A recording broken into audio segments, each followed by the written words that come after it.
Selamat pagi Bapak dan Ibu, para devosan kerahiman ilahi. Bacaan hari ini dari buku harian Santa Faustina, nomor 115 sampai dengan 117. Sesudah keluar dari penderitaan-penderitaan ini, jiwa itu sungguh-sungguh rendah hati. Kemurnian jiwanya luar biasa. Tanpa harus berpikir-pikir, seperti biasanya, ia mengetahui dengan lebih baik apa yang harus ia laksanakan pada saat tertentu dan apa yang harus ia hindarkan. Ia dapat merasakan sentuhan rahmat yang halus sekalipun, dan ia sangat setia kepada Allah. Dari jauh, ia sudah mengenal Allah dan terus-menerus bersukacita dalam Dia. Dengan sangat cepat, ia menemukan Allah dalam jiwa-jiwa lain dan dalam lingkungan pada umumnya. Jiwa itu sudah dimurnikan oleh Allah sendiri. Allah, Roh yang murni, mengantar jiwa itu kepada suatu kehidupan yang sungguh-sungguh rohani. Allah sendiri sudah mempersiapkan dan memurnikan jiwa itu. Artinya, ia telah membuat dia mampu bersatu erat dengan dirinya.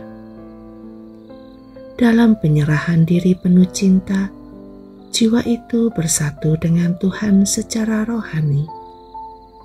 Ia berbicara kepada Allah tanpa perlu mengungkapkan diri lewat indera.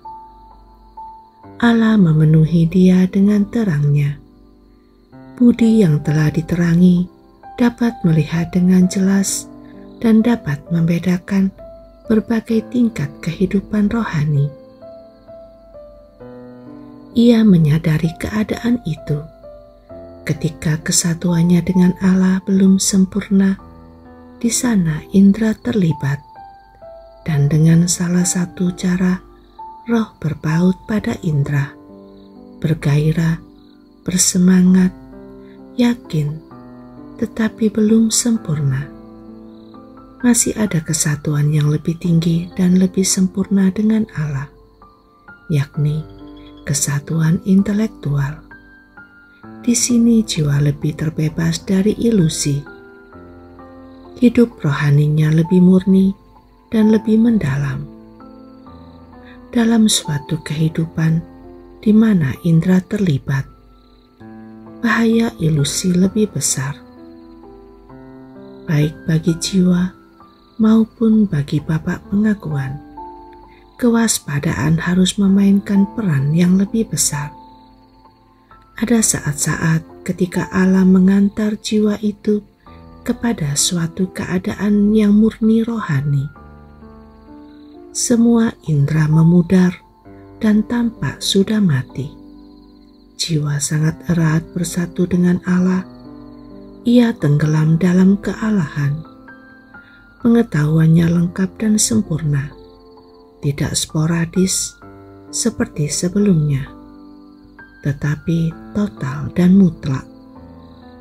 Ia bersukacita karena hal ini. Tetapi aku ingin berkata lebih lanjut tentang saat-saat pencobaan. Pada saat-saat seperti itu, Bapak pengakuan harus memiliki kesabaran terhadap jiwa seperti itu.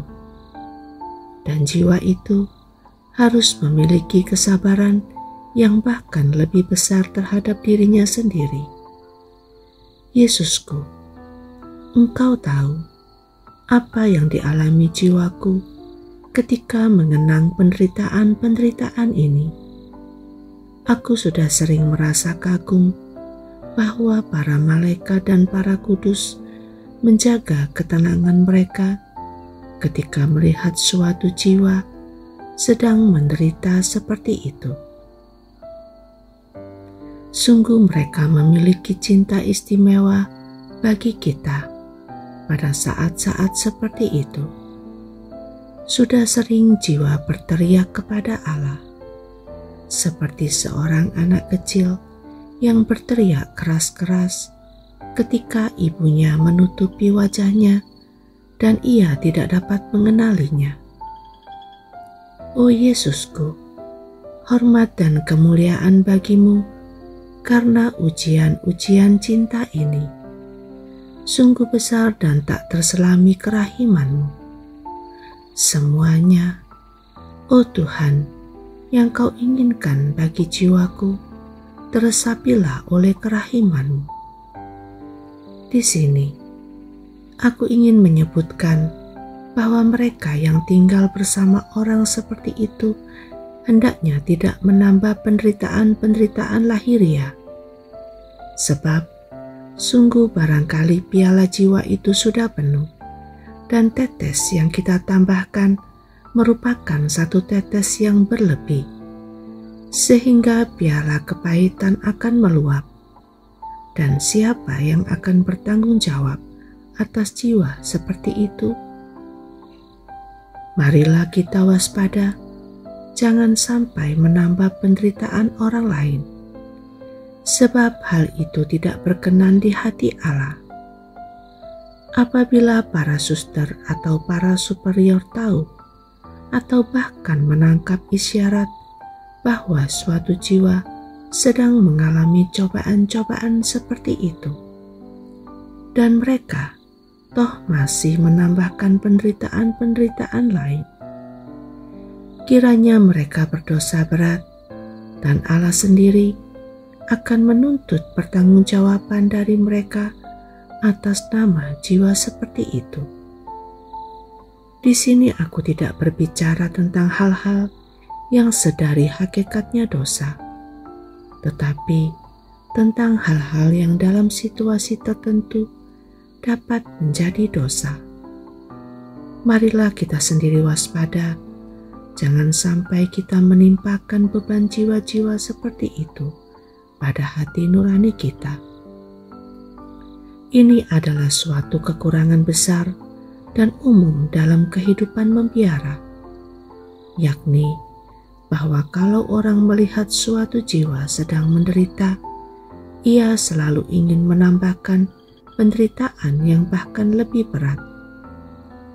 Aku tidak berkata bahwa setiap orang berlaku demikian, tetapi ada beberapa. Kita dengan bebas menyampaikan segala macam penilaian, dan kita bicara pada saat kita mestinya lebih baik tinggal diam.